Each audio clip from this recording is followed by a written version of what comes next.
আজকে আমি এই ভিডিওতে দেখাতে চলেছি single hand triceps press down workout. এটা ট্রাইসেপসের কী বেনিফিট সেটা আপনাদের সাথে আমি শেয়ার করতে চলেছি। তার আগে বলে দিই, এই ওয়ার্কআউটটা এখন খুব ভাইরাল। দেখবেন প্রচুর জিমে ছেলেপুলেরা করছে প্রপারভাবে, বাট জানেও না এটা করলে কি হবে না হবে এবং কী বেনিফিট না হতে পারে। তো যাই হোক, ওয়ার্কআউটটা ভালো করে জেনে নাও সবাই। ওয়ার্কআউটটা কী হয়, এটা সিঙ্গেল হ্যান্ড ওয়ার্কআউট ট্রাইসেপসের।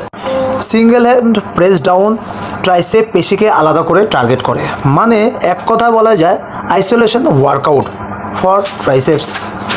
এক হাতে করার ফলে প্রতিটি হাত সমানভাবে কাঁধ, পা এবং মাংসপেশির ভারসাম্য বজায় রাখে।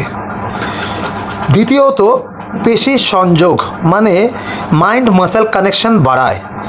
এক হাতে করার ফলে আপনি প্রত্যেকটা রেপসে ট্রাইসেপসের একটা আলাদাই অনুভব করতে পারেন। 3 নম্বর, শক্তি এবং আকার বাড়ায়, মানে স্ট্রেংথ এবং এর কাটিংসের উপর খুব ফোকাস করা যায়। নিয়মিত করলে ট্রাইসেপসের পেশিগুলো শক্তিশালী হয় এবং পেছনের অংশ মানে একদম ঘন এবং টোন্ড দেখায়। 4 নম্বর, দুর্বল দিককে উন্নত করে। যদি আপনি এক হাতে দুর্বল হন, এক হাতে প্রেস ডাউন করে সেই দিক শক্তি উন্নত করা যায়। 5 নম্বর, জয়েন্ট কম চাপ ফেলে, মানে জয়েন্টে যেই প্রবলেমগুলো আছে, ধরুন শোল্ডার জয়েন্ট এবং এলবো জয়েন্টে যেই চাপগুলো আপনার দিলে মানে আপনার খুব পেন হয়, সেই পেনটা কিন্তু এই সিঙ্গেল হ্যান্ড করলে হয় না। সঠিক ভঙ্গিতে করলে এটি কোণো এবং কাঁধে কম চাপ দেয়।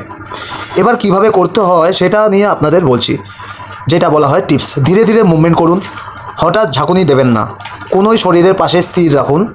শ্বাস ছাড়ুন যখন নিচের দিকে প্রেস করেন এবং টানুন যখন ওপরে আনেন। ভালো লাগলে লাইক কমেন্ট অবশ্যই করবেন এবং বন্ধুদেরকে শেয়ার করবেন। বাংলা ফিটনেস চ্যানেলে সাপোর্ট করুন। বেশিরভাগ বাংলা চ্যানেল আপনারা খুবই কম পাবেন এরকম প্রপারলি। তো যাই হোক, ভালো লাগলে লাইক কমেন্ট করে সাবস্ক্রাইব অবশ্যই করবে।